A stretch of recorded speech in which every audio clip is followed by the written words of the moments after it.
Bien le bonjour à toi. Ce coup-ci, dans cette petite vidéo, laisse-moi te montrer la voix de High Score Girl. Dans les vieux jeux vidéo, le high score, c'est quand tu faisais le max de points. À ce moment-là, tu pouvais écrire ton pseudo de 3 lettres, tout en haut du ranking. La classe absolue. Un peu comme les selfies de maintenant. Sauf que c'est des photos. Et puis t'as pas de pseudo décrit. Et c'est pas du tout en lien avec les jeux vidéo. En fait, ça n'a rien à voir. Pourquoi tu me laisses écrire des conneries comme ça, toi, hein? C'est de ta faute!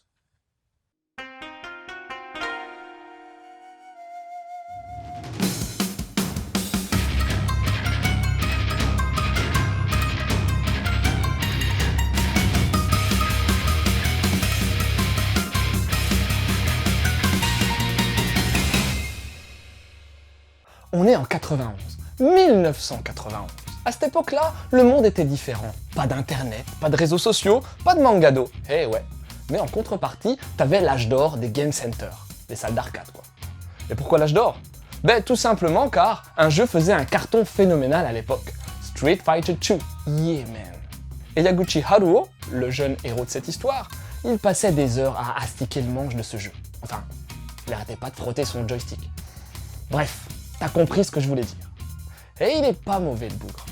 Heureusement, parce qu'à côté de ça, c'était le boss de la loose, le king des bouffons. Bref, là aussi t'as compris ce que je voulais dire. École, sport, meuf, une vraie nullité. Mais à Street Fighter, il gère. Il gère jusqu'au jour où il se prend une bonne branlée. 8 défaites consécutives. Et qui c'est qui lui met la pâtée comme ça? Ono Akira. Alors plusieurs choses à savoir. C'est une meuf, c'est une bourge, c'est une intello, elle est forte en sport, elle est dans sa classe et, dernier truc, elle parle pas. Non, c'est pas qu'elle est muette, mais on l'entend jamais causer. Alors entre les deux, déclaration de guerre ou déclaration d'amour? Pour le savoir, envoie déclat au 8-12-12. Déclat, D-E-C-L-A au 8-12-12. Ou alors va lire High Score Girl.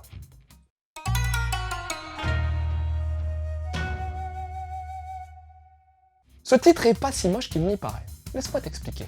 En gros, le dessin est techniquement abouti, mais le parti pris graphique est pas forcément aguicheur. Les persos ont des grosses têtes ovales, des yeux plats et écartés, des corps fins et assez rigides, des expressions cheloues et en plus, les dents sont souvent surmises en avant. Alors oui, c'est spécial, mais quand tu t'attardes un peu plus, tu te rends vite compte qu'il y a une flopée de détails, du relief et de la texture qui sont apportés, notamment grâce à une utilisation intelligente des ombrages et des lumières. Autre point important concernant les dessins, c'est la forte présence des décors qui contextualisent hyper bien le récit, on se croirait vraiment au Japon, ainsi que le design des jeux vidéo. Sans être hyper ressemblant, on reconnaît super bien les persos vidéoludiques de Capcom, Technos ou de Hudson Soft. Et pour le Nemu, il est vraiment pas dégueu du tout. S'appuyant sur une mise en case rectiligne et relativement dense, densité également apportée par la présence des décors, les valeurs de plan sont variées, bien pensées et apportent clairement à la narration. Pareil pour les angles de vue qui révolutionnent rien, mais qui sont super bien à propos.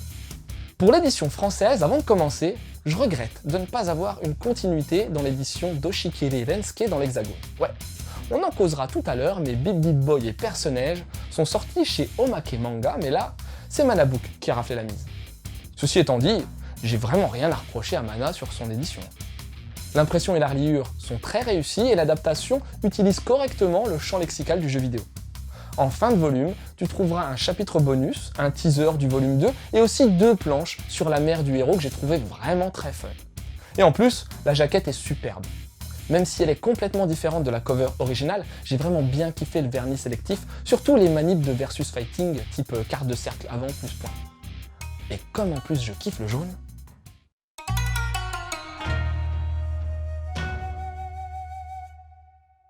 Tu vois que je kiffe le jaune. Jaune et Saint Seiya. Bref, et si on parlait un peu de Rensuke Oshikiri, hein?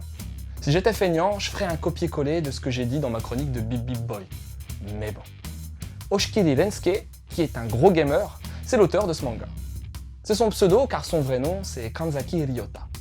Avant de faire High Score Girl, il a bossé sur Bip Bip Boy qui est grosso merdo son autobio. Avant ça, il a également travaillé sur Personnage qui traite de l'ijime, du harcèlement.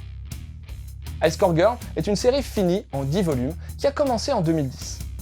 Depuis 2018, un animé a été mis en place avec 2 saisons ainsi que des OVA.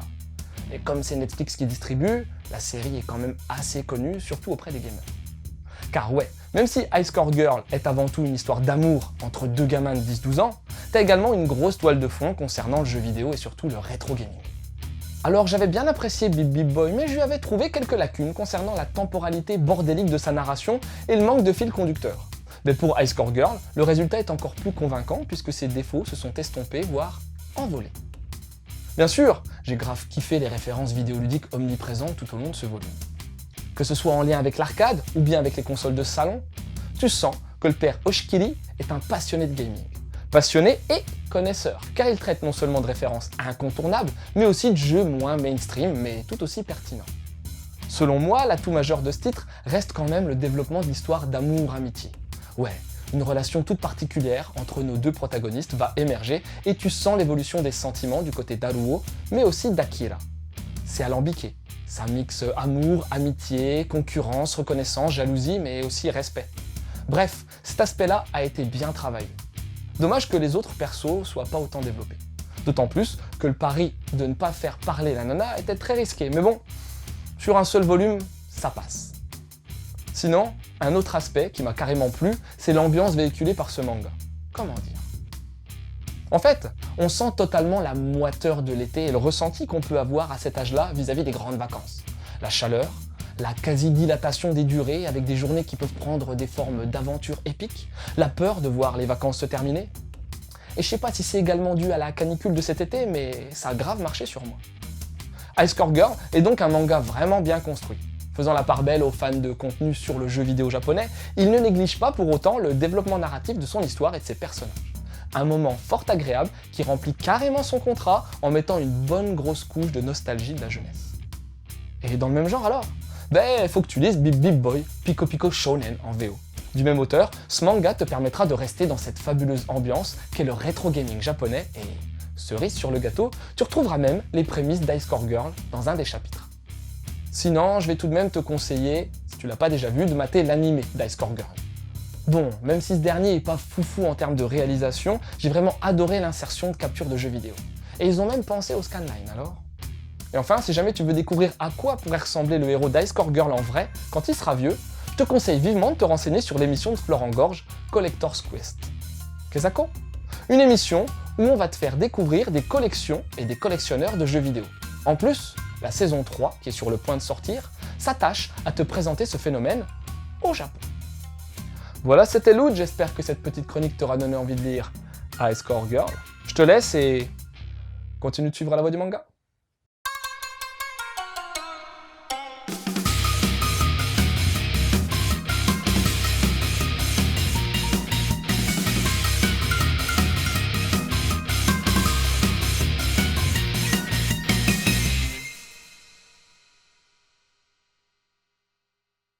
Les high score quoi. Je savais jamais quoi écrire, il te laissait que 3 lettres. C-U-L, P-D, B-I-T. Difficile de choisir, difficile.